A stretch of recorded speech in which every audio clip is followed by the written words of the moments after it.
Recording तभी शुरू होगी ना जब यहाँ से। ठीक।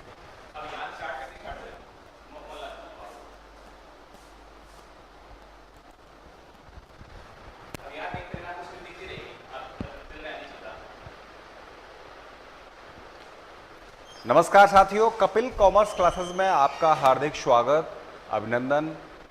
आज हम जूनियर अकाउंटेंट की सेकंड पेपर जो अकाउंटिंग का है उसके आरएसआर के जो 25 क्वेश्चंस आते हैं उनके प्रीवियस पेपर्स को लेके आए हैं, उसका सॉल्यूशन हम लेके आए हैं। हम आज आपको वो 25 क्वेश्चंस का सॉल्यूशन जो पहले वर्ष 2011 में पूछे गए हैं उनको कराने वाले हैं। तो समय न गवाते हुए हम चलते हैं अपने सवालों पर। ठीक है, तो शुरुआत करते हैं। पहला क्वेश्चन देखिए,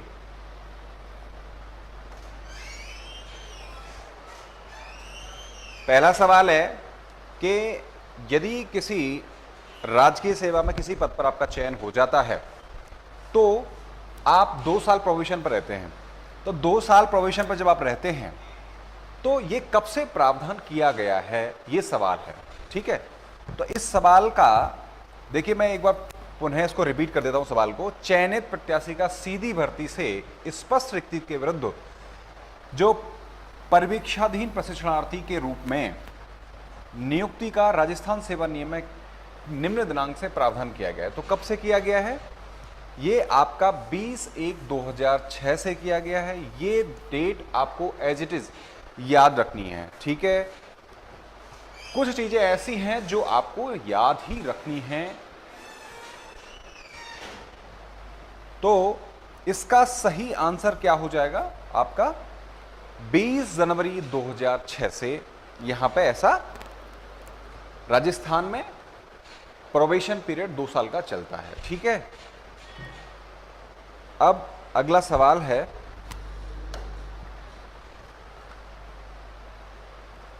किसी नियुक्ति संबंधी नियम में किसी सेवा पद विशेष पर नियुक्ति हेतु अन्यथा प्रावधान नहीं हो तो महिलाओं के लिए राजकीय सेवा में प्रवेश हेतु अधिकतम आयु एवं उसका प्रावधान क्या है? तो देखिए, ये जो है इसमें जो एज है कुछ नहीं, अधिकतम आयु है, हमें याद रखनी है बस। ये 42 वर्ष और 24/5/2004 से सीधा सीधा है। आपको सीधा सीधा याद रखना है कि जब हम एज वाला जो इसमें पढ़ेंगे तो इसको काफ़ी डिटेल में पढ़ेंगे। अगर कोई प्रावधान अन्यथा न हो तो 42 वर्ष महिला की अधिकतम, और कब से है वो डेट है 24/5/2004। ठीक है, इसमें क्या क्लास देखती रहनी पड़ती है अपने को, है ना? ठीक है, समझ में तो आ रहा है ना? ठीक है, वैसे समझ लायक है नहीं इसमें कुछ, है ना? रटना है। चलिए, अब नेक्स्ट क्या है, नेक्स्ट चलते हैं। देखिए, नियम नंबर 15, राजस्थान सेवा नियम का नियम नंबर 15, उसमें पदाधिकार है। पदाधिकार कब कोई व्यक्ति प्राप्त करता है, सवाल ये है कब प्राप्त करता है। तो देखिए, जब कोई सरकारी कर्मचारी किसी स्थायी रिक्ति के विरुद्ध नियुक्त कर दिया जाता है तो वो उसका पदाधिकार माना जाता है, उस पद पर उसका अधिकार हो जाता है, ऐसे मानिए आप, है ना? तो यहां पे देखिए, नियुक्ति की योग्यता रखता है, बिल्कुल गलत है, क्योंकि योग्यता तो बहुत सारे रखते हैं। क्या वो पदाधिकार हो जाएगा? नहीं। दूसरा है यहां पर, किसी पद पर नियुक्ति उपरांत पद का वेतन प्राप्त कर लेता है। अब मान लीजिए नियुक्ति हो गई लेकिन वेतन प्राप्त कर रहा है तो वेतन तो प्रोबेशन में भी प्राप्त करता है। स्थायी नियुक्ति के विरुद्ध अभी नियुक्त हुआ ही नहीं है। ठीक है, तो ये भी नहीं होगा। वह किसी स्थायी पद पर नियुक्त किया जाता है, तो बिल्कुल सही, ये बिल्कुल सही है। अतः ये तीसरा आपका सही हो जाएगा। ठीक है, और अगर आप देखेंगे तो चिकित्सीय परीक्षा में पद के लिए उपयोग तो कोई जरूरी नहीं, मेडिकली नहीं, ये नहीं चलेगा। ठीक है, अगला चलते हैं। राज्य कर्मचारी का राजकीय सेवा से त्याग पत्र स्वीकार करने के लिए सक्षम अधिकारी कौन है? Who is the competent authority to accept resignation, या हाँ एक्सेप्ट रेजिग्नेशन। तो पहली बात यहां हमें जो ध्यान रखना है वो ये ध्यान रखना है कि जो धारित पद पर कोई भी व्यक्ति है जो धारित पद है उसको जो नियुक्त करने की अथॉरिटी जो रखता है वो उसको सेवा से बर्खास्त भी रख सकता है। एक हाई कोर्ट का एक नियम आया था, एक बार ऐसा हुआ था, मैं एक कहानी बता देता हूं यहां पे, कि एक व्यक्ति को एसपी द्वारा बर्खास्त किया गया। तो उसमें वो हाई कोर्ट चला गया कि भाई एसपी के पास मेरा राइट नहीं है, एसपी कैसे बर्खास्त कर सकता है। तो हाई कोर्ट ने ये दिया अकॉर्डिंग टू आरएसआर और इन व्यवस्थाओं को देखते हो कि भैया जो नियोक्ता अधिकारी है आपको नियुक्त करने की जो पावर रखता है वो आपको बर्खास्त सेवा से पदच्युत करने की भी शक्ति रखता है। ठीक है, he has all the powers to remove from the service, remove from the service, service से आपको रिमूव कर सकता है। ठीक है, तो यहां पे देखते हैं हम कौन सा, देखिए विभाग के माननीय मंत्री नहीं, हाउ इज इट पॉसिबल, मंत्री क्या किसी के त्यागपत्र स्वीकार करते रहेंगे क्या? नहीं, ये बिल्कुल गलत है। राजकीय कर्मचारी द्वारा धारित पद का नियुक्त अधिकारी, बिल्कुल सही है, ये बिल्कुल सही है यहाँ पे। तो ये कलेक्टर नहीं, कार्यालय का मुखिया बिल्कुल नहीं। तो सवाल आगे चलते हैं, समय न गवाते हुए, समय बहुत इंपॉर्टेंट है हमारे लिए, है ना। देखिए मैं यहाँ एक बात और कहना चाहता हूँ कि हमारा जो कपिल कॉमर्स क्लासेस है जहाँ हम पढ़ा रहे हैं, हमारे ऑनलाइन और ऑफलाइन बैच चल रहे हैं, आप हमें ज्वाइन कर सकते हैं। क्योंकि जूनियर अकाउंटेंट का जो संभावित तिथि है यानी कि वो आ चुकी है, डेट डाल दी है बाकायदा आरएसएसएमबी ने। तो मुझे लगता है कि ज़्यादा नहीं है, अपने पास 3.5 महीने का समय है, इसको भुनाने की बहुत ज़्यादा ज़रूरत है। मतलब जो इन 3.5 महीनों में मेहनत कर जाएगा वो बहुत आगे जाएगा, क्योंकि आगे क्या जाएगा, पद को प्राप्त कर लेगा, सीधी सी बात है। 2 साल प्रोबेशन हो गए, आप 3600 ग्रेड की नौकरी है, बहुत अच्छी है, प्रमोशन के अवसर बहुत अच्छे हैं।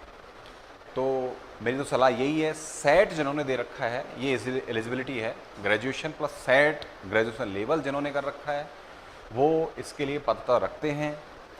निकट भविष्य में ही आपकी विज्ञप्ति आने वाली है, अभी से तैयारी में जुट जाइए, अच्छे पद हैं। इसमें आपको एक बेनिफिट ये भी मिलने वाला है कि बहुत सारे लोगों को ये सेट ग्रेजुएशन लेवल का पता नहीं था, तो बहुत सारे लोगों ने दिया भी नहीं है। तो बेचारे जो कॉमर्स फील्ड से हैं, जो एक्सपर्ट हैं इस कॉमर्स के, बेचारे उन्होंने ही सेट का नहीं दिया। मेरे सम बहुत आए कि मैं सेट नहीं दे पाया। तो देखते हैं उसके लिए तो फिर कुछ क्या कर सकते हैं जिन्होंने दिया ही नहीं है। तो बट आप ये मौका आप याद रखोगे, वैकेंसियाँ बहुत अच्छी हैं। तो चलिए हम चलते हैं, बाकी का तो क्या है। ठीक है, देखिए सस्पेंशन और सस्पेंशन वापस लेना, प्रतिस्थापन करना किसी भी, तो ये किस मतलब नियम में आता है। तो ये नियम नंबर 17 में है। पदाधिकार का निलंबन और निलंबित पदाधिकार का पुनः प्रतिस्थापन, यानी सस्पेंड कर दिया है और उसको वापस पद धारण करवा दिया, मतलब वापस उसको सस्पेंशन का हटा दिया है, सस्पेंड नहीं है वो, अब वो क्या है, सेवा में ले लिया है। तो इसका प्रावधान कहाँ है? तो ये नियम नंबर 17 में है। ठीक है, चलिए साहब, जहाँ समझने वाली बात आएगी मैं आपको जरूर उसमें बताऊंगा, है ना। जहाँ फैक्ट हैं तो फैक्ट में तो मुझे नहीं लगता कि ज़्यादा अपने को करने की जरूरत है। ठीक है, सही चल रही है। अब है कि देखिए एक नियम नंबर 22A का संबंध किससे है? इसका संबंध जो है प्रशिक्षण काल में दी गई धनराशि को जमा कराने से है। ये आपको ध्यान रखना एज इट इज, यानी कि इसका संबंध किससे है? इससे है साहब। देखिए कैसे, जब आप मान लीजिए अभी जैसे पटवारी वाला चल रहा है, पटवारी की ज्वाइनिंग हो रही है ना, तो कुछ वेटिंग निकली हैं, तो उसमें क्लियर लिखा हुआ है कि भैया जो प्रशिक्षण में खर्चा होता है वो अगर आप दूसरी सर्विस में चले जाते हो तो वो आपसे वसूल लिया जाएगा यदि आप किसी दूसरी सेवा में जाते हो। तो यानी कि एक व्यक्ति, वन पर्सन किस में है, एक राज्य सेवा में चला गया, जैसे वो बन गया, वर्ग नहीं है, मैं वर्ग की बात नहीं कर रहा, मैं मतलब राजकीय सेवा में है ना, राजकीय, ठीक है। अब राजकीय सेवा में आ गया एक व्यक्ति, जैसे पटवारी बन गया मान लो, ठीक है। अब पटवारी पे आपको क्या करना पड़ेगा, यदि पटवारी छोड़ के आपका आ गया सब इंस्पेक्टर नंबर, आप मान लो ऐसा ही बन जाते हो, तो आपको यहाँ 1 लाख रुपए वापस करने पड़ेंगे, ये बॉन्ड भरवाते हैं। तो ये जो है, ये प्रक्रिया है, मतलब प्रशिक्षण काल में दी गई धनराशि वापस जमा कराना। तो अगर आप जाते हो तो इस प्रकार एक प्रक्रिया है, उन्होंने बना रखा है बॉन्ड भरवाने की। तो ठीक है, चलते हैं आगे, नेक्स्ट।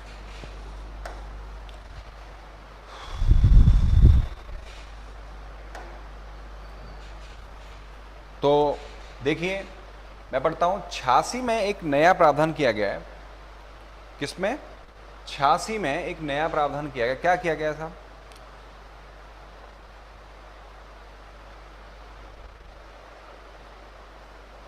जिसमें अवकाश पर अथवा बिना अवकाश के, अच्छा ये बात आप ध्यान रखें कि कोई भी सरकारी कर्मचारी है वो कब तक अनुपस्थित रह सकता है, कब तक अनुपस्थित रहने की उसको परमिशन दी जा सकती है। क्या वह साल भर यदि अनुपस्थित रहता है तो क्या हमारे पास या डिपार्टमेंट के पास कोई राइट्स नहीं है क्या उसको वापस बुलाने के लिए? तो ऐसा है कि यदि कोई व्यक्ति बिना अवकाश के लंबे समय तक अनुपस्थित रहता है और वो यदि समय 5 साल का हो तो उसे ये मान लिया जाएगा कि भैया उसने त्यागपत्र दे दिया है, ठीक है।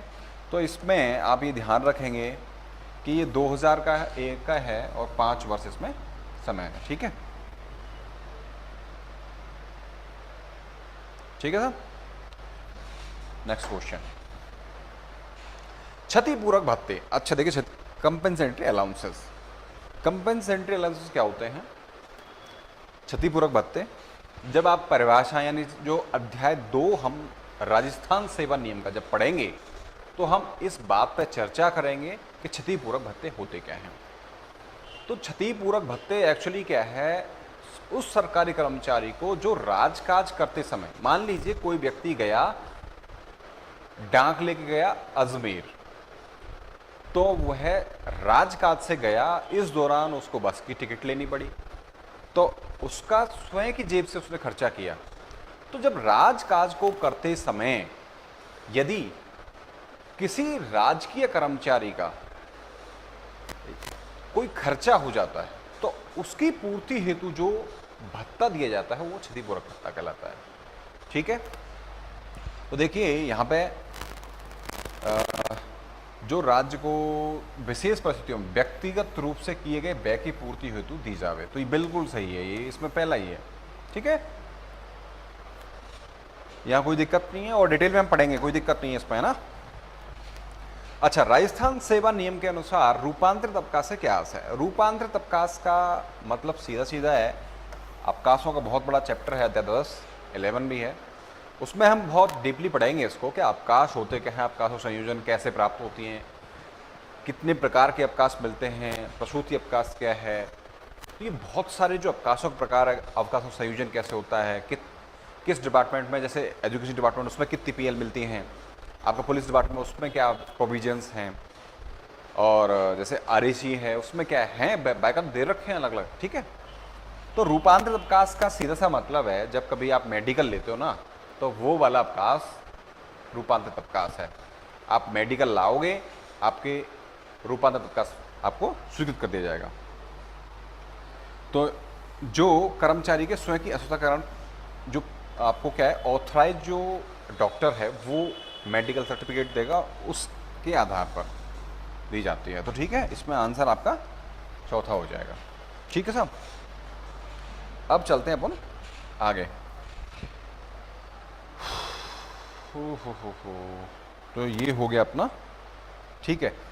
अब मान लीजिए ये चल रहा है कि राज्य के कर्मचारी को अवकाश के दौरान आवश्यक रूप से वापस बुलाने पर वह, देखिए सबसे बड़ी बात, कोई भी व्यक्ति या कोई भी राजकीय जो कर्मचारी है अवकाश पर जाता है, आने जाने के लिए उसको कोई कुछ नहीं मिलता है। तो अब यदि अवकाश के दौरान वो गया है और आवश्यक रूप से वापस बुलाया जा रहा है, तो फिर प्रोविजंस क्या होंगे? पहली बात ये कि हम उसको सूचना देंगे, ठीक है, यानी कि सूचना देंगे। उसके बाद वो जिस दिन चलता है, मान लीजिए आज शाम को हमने सूचना दी और वो कल सुबह से चलेगा, तो कल सुबह से उसको पहली बात तो सेवा पर माना जाएगा। कल सुबह से उसकी सर्विस स्टार्ट हो जाएगी, ठीक है, उसको सेवा पर उपस्थित माना जाएगा, ठीक बात। दूसरी बात, उसको यात्रा भत्ता भी दिया जाएगा, ये इंपॉर्टेंट बात है। तो देखिए, आदेश प्राप्ति उपरांत जिस दिनांक को वह गंतव्य स्थान से यात्रा प्रारंभ करता है, तब से वह सेवा को माना जाएगा। उक्त यात्रा के लिए यात्रा भत्ता नियमों के तहत यात्रा भत्ता का अधिकारी होगा। तो इसमें ये आंसर सही है। तो देखिए, आदेश प्राप्ति की दिनांक से, तो दिनांक से नहीं, सेवा प्राप्ति दिनांक से नहीं, गंतव्य स्थान से यात्रा प्रारंभ जब करेगा, जिस दिन वो यात्रा, मान लिया आज मैंने यही बताया, आज शाम को यदि आदेश प्राप्त हो गए उसको, भैया आना है, कैसे भी प्राप्त हुए, मौखिक हुए चाहे लिखित हुए, ठीक है, प्राप्त होने के बाद जिस दिन वह प्रारंभ करेगा गंतव्य स्थान अपने सर्विस पे आने के लिए, जैसे दिन चलेगा, मान लीजिए कल चलता है तो कल से उसको सेवा पे माना जाएगा। ट्रैवलिंग अलाउंस भी उसको मिलेगा, टीएडीए जो भी मिलता है वो उसको मिलेगा, ठीक है। ये आपको ध्यान रखना है, यही आपको ध्यान रखने वाली बात है इसमें। तो अब हम चलते हैं राजस्थान सेवा नियम में वैदेशिक सेवा में नियुक्त राज्य कर्मचारी संबंधित अवकाश संबंधी प्रावधान 68 और 69 में हैं। ये फिक्स हैं, आपको याद रखना पड़ेगा।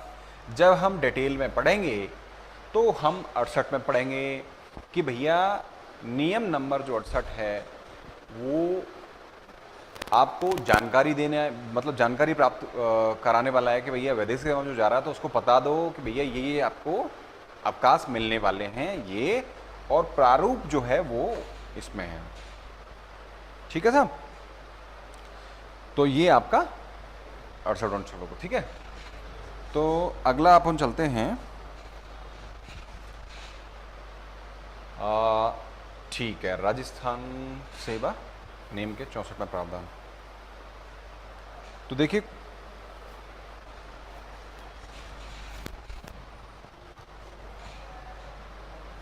राजस्थान सेवा नियम के नियम 64 में रूल नंबर कौन सा है? 64। प्रावधान क्या है? तो अवकाशों पर नियोजन स्वीकार करना, अवकाश पर होते हुए नियोजन स्वीकार करने बाबत है, ठीक है। नियोजन कर सकते हो नहीं कर सकते वो है, ठीक है, इसमें कोई ज़्यादा नहीं है, आपको याद रखना है बस।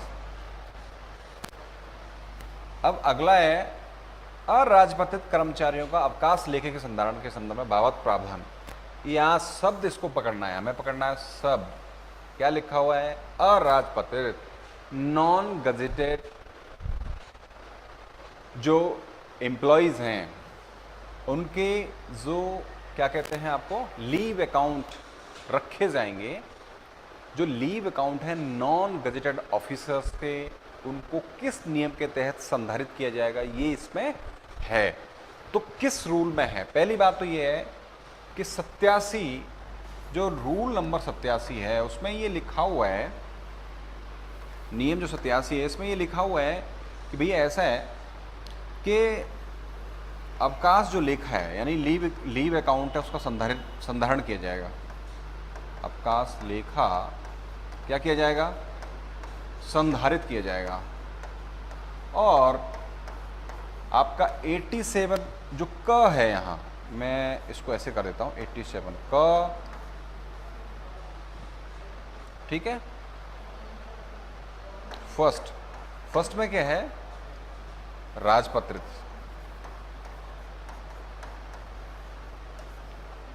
ठीक है। और यहाँ सेकंड में क्या है? अराजपत्रित। भाई इस नियम के तहत तो किनका है? राजपत्रित का। यदि राजपत्रित का होता यहाँ तो हम क्या लिखते हैं? फर्स्ट, ये सही था।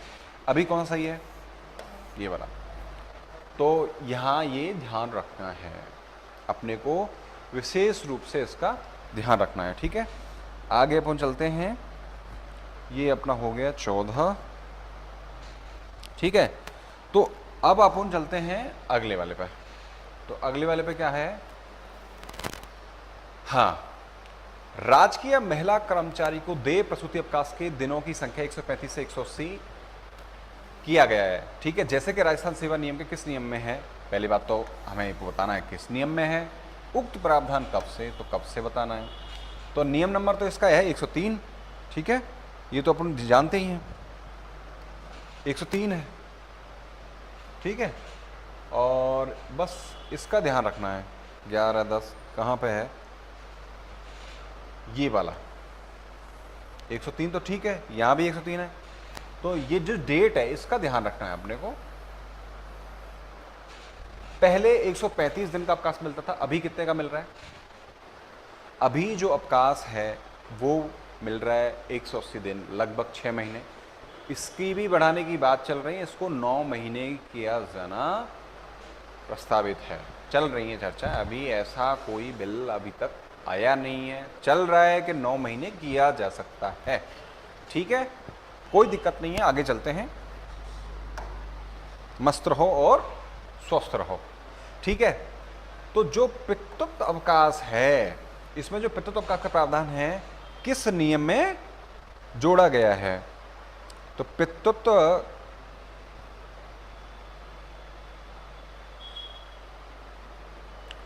जो पितृत्व है, अच्छा ये वाला सवाल कोई दिक्कत तो नहीं है इसमें, हाँ ना, ठीक है। अच्छा, पितृत्व अवकाश भी किस में है, 103 क, और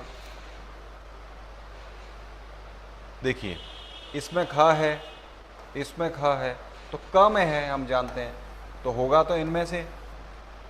तो देखिए क्या होना चाहिए, और डेट का अपने को ध्यान रखना है।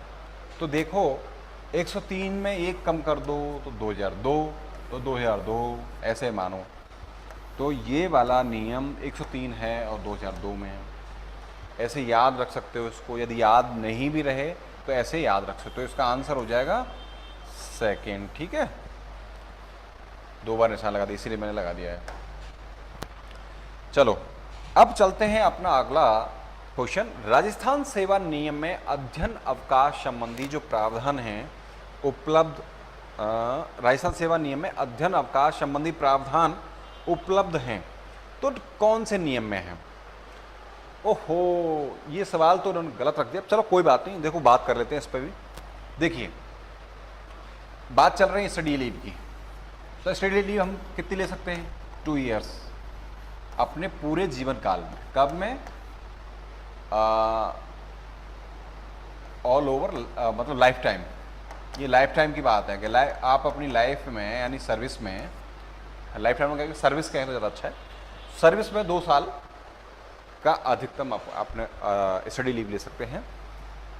तो अध्ययन अवकाश संबंधी जो प्रावधान है हम जानते हैं कि 109 से 121 तक हैं, ठीक है। अब ये सवाल आरपीएससी ने डिलीट कर दिया,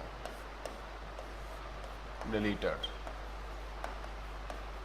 ठीक है। अब क्यों किया, क्यों किया होगा भैया, क्यों किया, इसका आंसर तो आरपीएससी के पास है ठीक है, बाकी के मैं इतना बता सकता हूं। तो क्यों किया होगा, हो सकता है कि लगातार लिख दिया है। लगातार शब्द का मतलब क्या होता है कि 109 के बाद जितने भी नियम हैं, तो जितने भी नियम हैं तो उनका और छोर तो होना चाहिए, बट नहीं है। इसीलिए इट मे बी कि यहाँ ये होना चाहिए था, बट ये नहीं है। ऑब्जेक्शन इसी बात पर लगा होगा, या उनको लगा होगा कि इस पर ऑब्जेक्शन आएगा, इसीलिए इसको डिलीट कर दिया, ठीक है। तो अपन अब चलते हैं आगे। अगला सवाल क्या है अपना, अगला सवाल है 18वां, और ये देखो अब वही आ गया कि अध्ययन अवकाश पूरे सेवा काल में, मैं कह रहा था सेवा काल में अधिकतम अवधि का, अधिकतम अवधि क्या होगी, तो अधिकतम अवधि अभी मैंने जैसे बताया कितना है, 2 years maximum all over service. ठीक है, तो इंटायर पीरियड ऑफ सर्विस तो कितना है, 2 वर्ष। तो आंसर क्या हो जाएगा, 2 वर्ष। इसमें कोई दिक्कत नहीं होनी चाहिए मेरे हिसाब से। तो चलिए ठीक है, अब हम चलते हैं, है ना। तो देखिए द रूल, हिंदी पे पढ़ लेते हैं। मुझे लगता है कि हिंदी मीडियम की संख्या ज़्यादा है राजस्थान में। सही नहीं कह रहा कि यहाँ इंग्लिश मीडियम ज़्यादा है, हिंदी मीडियम ज़्यादा है, इंग्लिश मीडियम ज़्यादा है, कोई बात नहीं, दोनों में चल देंगे, है ना। राजस्थान सेवा नियम में और जो प्रोवेशन को दे अवकाश संबंधी प्रावधान का नियम एवं प्रभावी दिनांक। ओके, तो आपको क्या लग रहा है इसमें क्या होना चाहिए?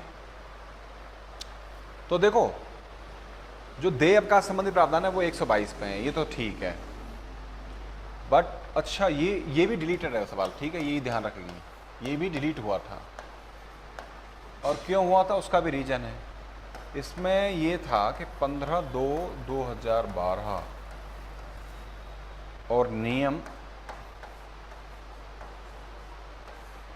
ये जो इफेक्ट है ना, इफेक्टिव हुआ है 15/2/2012 से, नियम नंबर 122। ठीक है, ये इसीलिए डिलीट हो गया था। तो मैं कहूँगा टीम से कि भाई डिलीट वाला को ना रखें, कोई बात नहीं। नेक्स्ट अपन चलते हैं, प्रत्येक प्रकार के अवकाश के लिए देव। तो अगला अपना सवाल है कि देखिए, आपको प्रत्येक प्रकार के अवकाश के लिए देय अवकाश वेतन की राशि बाबत जो है प्रावधान है, मतलब राजस्थान सेवा नियम का वह नियम बतावे जिसमें प्रत्येक प्रकार के अवकाश के लिए देय अवकाश वेतन की राशि बाबत प्रावधान है। तो मुझे लगता है इसमें नियम नंबर, और क्या हुआ,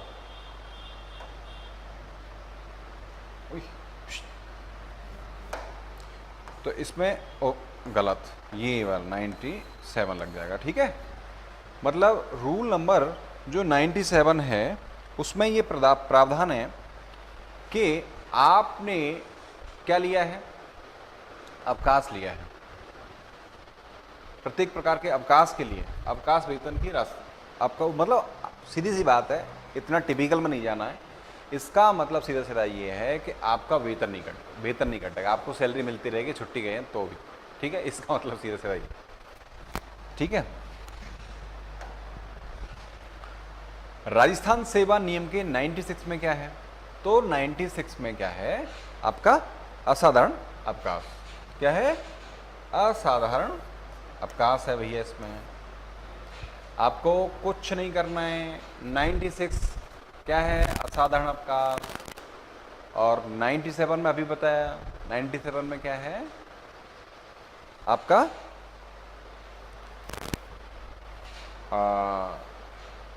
देखो एक सेकंड मैं दिखा देता हूं। क्या हुआ, काम नहीं कर रहा क्या? अवकाश के लिए अवकाश वेतन। ठीक है, अगला ये बना हो गया, कौन सा है, 22वां। तो ये कह रहा है, चलो एक सवाल इंग्लिश में पढ़ते हैं, कोई दिक्कत नहीं है। ठीक है, कोशिश करते हैं। The revised rate of deputation duty allowances as spelled out in rule 144A of RSR and the date of its coming into the forces। सीधी सी बात ये है कि जो डेपुटेशन पे जो रिवाइज्ड रेट क्या होती है, दर क्या मिलेगी आपको अलाउंस की। ठीक है, और इसका जो रूल है वो 144A है RSR का, और कब से ये फोर्स में आया है। ठीक है, तो देखिए सबसे पहली बात ये है कि देखिए जब डेपुटेशन पे जाते हैं, डेपुटेशन का मतलब है एक डिपार्टमेंट से दूसरे डिपार्टमेंट में, या एक डिपार्टमेंट से एक डिपार्टमेंट की दूसरी शाखा में जाना। जैसे पुलिस एक डिपार्टमेंट है, पुलिस में भी डेपुटेशन एक डिपार्टमेंट। पुलिस में भी क्या है, बहुत सारी ब्रांचेज होते हैं, एक ब्रांच से दूसरी ब्रांच में जाने के लिए वो उसको जाता है तो वो डेपुटेशन कहलाता है, ठीक है। दूसरी बात, विभाग भी जब पता चलता है तो वो वैदेशिक सेवा वाला पार्ट, जैसे मान लीजिए कोई पुलिस का व्यक्ति है या एलडीसी है या पटवारी है या कोई टीचर है, वो जेडीए में चला जाए, नगर निगम में चला जाए, वहाँ जाके बाबूगिरी करे, तो ये वाला जो है वहाँ सिक्योरिटी का काम करे, कोई पुलिस में है तो ये जो है ये क्या होगा, वैदेशिक। अब ये है कि उसको कितना फ़ायदा मिले, कितना उसको अलाउंस मिलेगा, कितना फ़ायदा, तो इसमें सीधा सीधा सा ये है कि भैया जो अलाउंस है ना वो 2.5% of basic sum of pay in the running payment and grade pay of the employ exceeding 600 रुपये, मतलब आपको 600 रुपये पर मंथ मिलेंगे बस, ठीक है। अधिकतम 600 रुपये ये आपको मिलेंगे, ठीक है। तो इसका जो सही आंसर है, मैं हिंदी वाला निकाल लेता हूँ, हिंदी वालों को भी दिक्कत हो जाएगी नहीं। 144 में संशोधन उपरांत प्रतिनियुक्ति की भत्ता की जो दर है उसके प्रभाव में आने की दिनांक क्या है, दर क्या है और प्रभाव में कब से आया है। तो ये प्रभाव में 1/1/2007 से आया है और अधिकतम 600 रुपये, 2.5% मूल वेतन का मतलब होता है बेसिक पे। जब आप आ जाओगे आपको भी पता लग जाएगा, जो हैं उनको पता ही है, ठीक है। अब चलते हैं हम अगले सवाल की तरफ।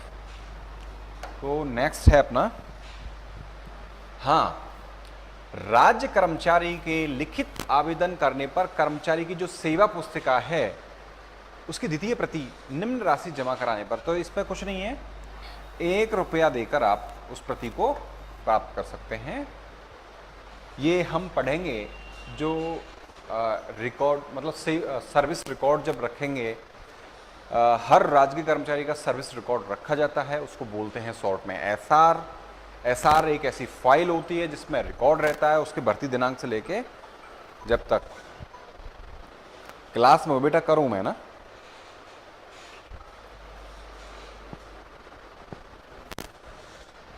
कॉल था यार, कोई बात नहीं, ठीक है, फोन बहुत परेशान करता है।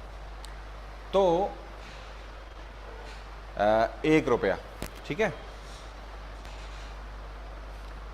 इसमें कोई दिक्कत वाली नहीं है। 1 रुपया देकर आप क्या कर सकते हो, उसकी प्रति प्राप्त कर सकते हो पूरी फाइल की, ओके।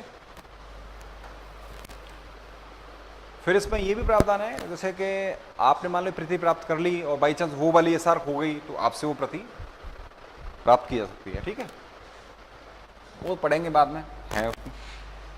अब ये है, हाँ देखिए, आप आरएसआर पढ़ोगे, राजस्थान सेवा नियम, एक ज्वाइनिंग टाइम पीरियड वाला पढ़ोगे कि जब स्थान ट्रांसफ़र होता है, तो ट्रांसफ़र जब होता है राज्य की सेवा में नियुक्त कर्मचारियों का, तो लगभग ऐसा माना जाता है कि भाई 1800 किलोमीटर का मान चला जा रहा है, 200-400 चल रहा है, तो उसको यहाँ से अपना सामान उठाने के लिए वहाँ जाएगा, व्यवस्था बनाएगा, रहेगा, करेगा, उसके लिए उसको टाइम दिया जाता है। तो वही होता है राजस्थान सिविल सेवा कार्य ग्रहण काला नियम 1981। इसमें यह बताया गया है कि किस स्थिति में कितना आपको टाइम मिलेगा। यात्रा 1000 किलोमीटर तक आपका ट्रांसफ़र हो गया है, आपका मुख्यालय चेंज हो गया है, वो सब डिटेल में पढ़ेंगे। तो यहाँ आपको ध्यान रखना है, ये कब से आया है, 1 अप्रैल 1981 से आपके अस्तित्व में आया है, प्रभावी हुआ है, मतलब एक्ट इन फोर्स, ठीक है। अब एक ये है, अच्छा अभी हम बात कर रहे थे, इसी की बात कर रहे थे, एक राज्य कर्मचारी का स्थानांतरण 600 किमी दूर अन्य मुख्यालय पर होने पर यात्रा काल अवधि को छोड़कर नियमानुसार देकर, इसमें ऐसा है, मान लीजिए आपका जो ट्रांसफर 1000 तक, तो 10 दिन मिलते हैं आपको, और 1000 से 2000 तक, 2000 तक 5 दिन, और आपको 2000 से अधिक हो तो आपको मिलेगा 15 दिन। इसमें एक और प्रोविज़न है, वो अतिरिक्त 2 दिन का है कि मान लीजिए सड़क मार्ग से आपको यात्रा तय करनी पड़े तो उसका प्रोविज़न है, वो डिटेल में पढ़ेंगे जब अपन पढ़ेंगे, ठीक है। तो हो गए 25, हाँ ठीक है। तो आज ये हमारी क्लास थी जूनियर अकाउंटेंट की, सेकंड पेपर। उसमें हमने पढ़ा आरएसआर के हमने 25 क्वेश्चन देखे। ये आपने सॉल्यूशन जो देखा है, ये मैं आशा करता हूँ आपके लिए बहुत हेल्पफुल होगा। आप बिना इंतज़ार किए अपना लक्ष्य निर्धारित करके इसमें जुट जाएं। बहुत ही अच्छा मौका है, आप इसको बुना सकते हैं। इन्हीं शुभकामनाओं के साथ जय हिंद, जय भारत। मैं चलता हूँ, ठीक है। Thank you so much.